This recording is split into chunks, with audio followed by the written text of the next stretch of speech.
Time to do some assembly.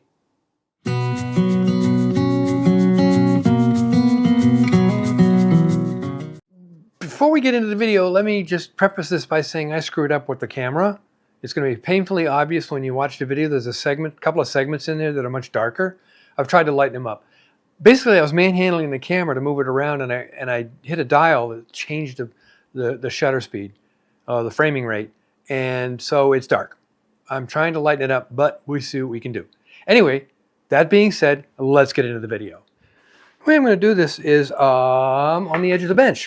So I can place my workpiece right up to the edge, close up coming, put my side down with the glue on it, take the clamps, clamp it down, and then I've got it indexed, and it will cure one step at a time, keep it square with a square, and dropping parts on the floor. Anyway, so I'm going to put a little bit of glue. I don't need a lot of glue. I just want enough to get the thing to hold in place, and I'm actually going to do the nails. So it'll be belt and suspenders. But this glue, as you know, holds pretty well. Get a little string across here. Don't go all the way because I'm going to do the rest with my finger. Okay. And get some of this off the side. Now, of course, this is going to be edited because I'm going to do one, let that cure, and come back and do the next one. Let's get in a little closer here. So you see what I've done here. It's in place, kinda. Make sure I got it's right to the edge. Of course, sanding will get this nice and smooth.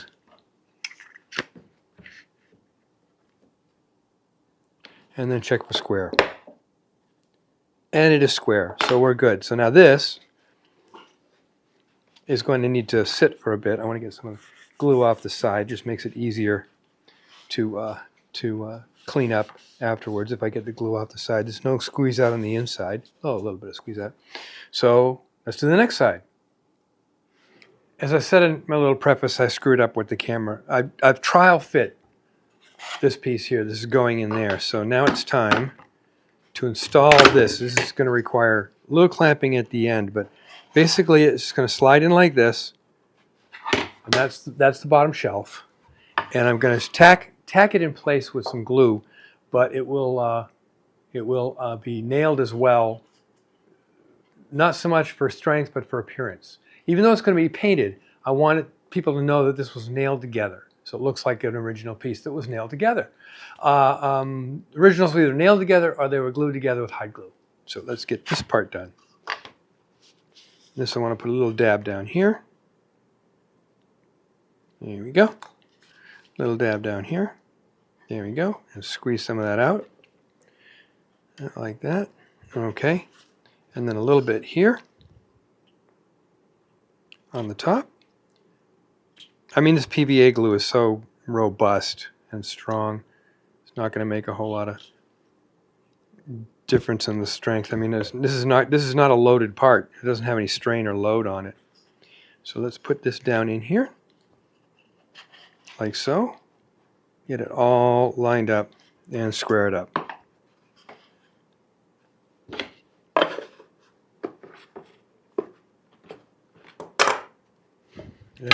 Just for giggles, give it a clamp. Again, now we wait. Glue's cured, so I'm ready to go ahead and do some other stuff. The shelf is in place. It's the front, of course, is going to fit just like that. And there's going to be an overlay drawer that's going to have 3/8 all the way around it, so it just it covers all that up. Got a little bit more trimming to do to hide that line. So the next thing on the agenda, believe it or not, is the first paint job thingy on this. And the interesting thing about painting this is the actual paint. This is actual 100% period correct milk paint. It's made with milk, lime, and a pigment. This is a greenish, berry green color, which is one of the colors I like from that period. You just mix this. There's a kind of example of what the color is going to look like. You mix it with water, and then you let it sit for a while so it all absorbs, and continue mix it again, and then you paint whatever you're going to paint with it. And with the excess, it's really cool is you can freeze the excess and then thaw it out later and use it if you need to. So I'll try to mix it as close as I can to what I'm going to do here, which is not a lot of paint. So honest to goodness, period milk paint. Now when I said it has milk in it, it's milk solids in the milk paint, and it has lime. Now lime can be a little tricky. The trick is to keep it from getting all puffy and moving around the room. So it's not a lot of lime, and it has, of course, has the whatever color tint that, or dye or whatever that's going in there. So I've got they mix it 1-to-1 by volume. So I've got, and use warm water is probably the best to use. So what I have here is a 1/4 cup of warm water. I'm going to get out a 1/4 cup of the powder, getting the lime all over my finger here, of course. Scrape it off. There we go. And mix the powder into the water carefully using a wire whisk. So let's dump some powder in here. Okay, let's do some mixing. Now, the trick with this I know it's making a lot of noise. The trick with this milk paint is you mix it up, then you let it sit for about 20 or 30 minutes before you start using it. It's kind of like, you know, slaking thin set or something like that, although it's not doing the thin set thing. Oh, and you don't use primer. If you want to use a primer, there's a specific primer you can get for milk paint, but you don't normally use primer with milk paint. I made that mistake. I have stories. We won't discuss that right now. Now it's starting to thicken up nicely. I gotta get cups without these ridgy sides.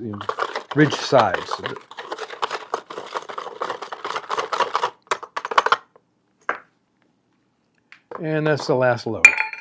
I'm keeping the powder spreading down to a dull minimum, dull roar. I don't see any lumps, but I let it sit now for, I'll go wash this. I'll go let it sit now for about 30 minutes, come back and whisk it again, and we'll be ready to use it. Now, I've got the bottom cut out and I've got the drawer front cut out. These have to go to the router table to do some router work on them, which I will do. I don't think you need to see. Maybe I'll record that. So let's be back. Let's come back in 30 minutes and start painting the stuff on the inside of the pipe box. 30 minutes are up. It has reached the nice consistency you want for milk paint. And now we do some painting.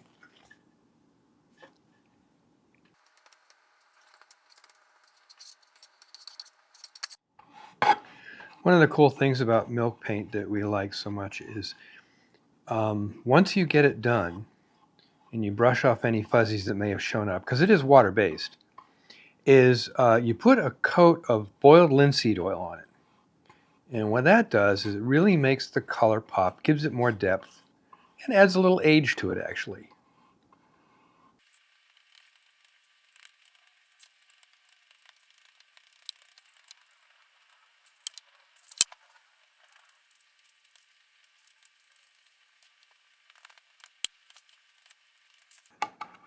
And there you go. So that's the interior is painted as well as I can. It's nice. I love the color. This will turn a lighter, more chalky looking finish when it cures or dries, at which point you do the thing with the linseed oil. What I'm going to do now, of course, is let this dry, clean all my tools out, put this in the freezer so I can use it again. And then we'll come back and we'll finish up all the woodworking and build the drawer.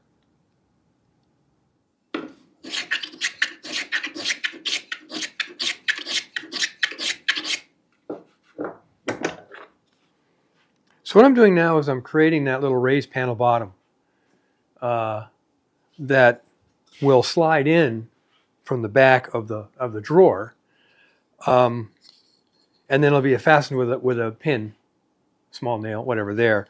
But here's the little groove, and this will sit right in there nicely. It's a little longer than it needs to be, and I wanted it that way so I can get it cut to the right shape. And then the back is open, and the front of the drawer, and it slides right in there like that. So that's where I'm at right now. It's actually time to start putting the drawer together, because this has now been planed with the correct bevels all the way around. So now it's time to put the drawer together. That's the back piece. And this is going to require some finicky playing around. Let me do some sanding, and then we'll go ahead and glue this thing up. Okay, fun fiddly bits. So, going to glue it here, like so. And the back goes between the two, and the bottom will slide in, and I'll put that in for stability's sake right now, and because this only comes down to the back, it doesn't cover the back. And then after it's dried and done and cured, the glue is cured, then I can go ahead and do the nails. I can put pre-drill and put nails in, so it looks like it was nailed together. Cheating, maybe, I don't know. So let's do some glue up to see if I can do this without the whole thing falling apart on me.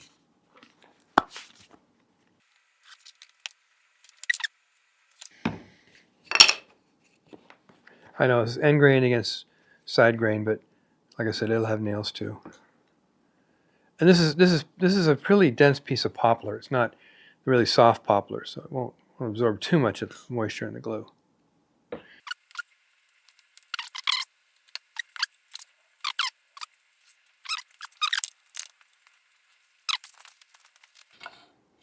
Drawer complete.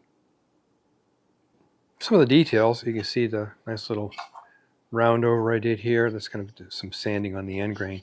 The nails that I put in place to make it look like it was nailed together, and then there's a slot in the back of the drawer bottom, which is period correct. We drive a nail in there, and the drawer bottom can't slide out, but it has room to move. So there is the drawer,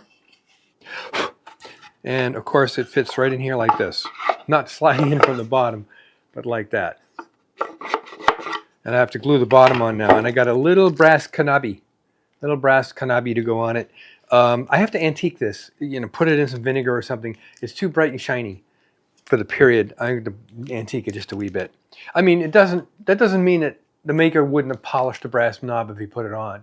A lot of the hardware in this furniture was polished before it went to the owner, but I want it to look a little older. It's been manhandled for a while. Now I got to glue the bottom on. And after I glue the bottom on and put the front on it, then we can paint the thing up and we're done.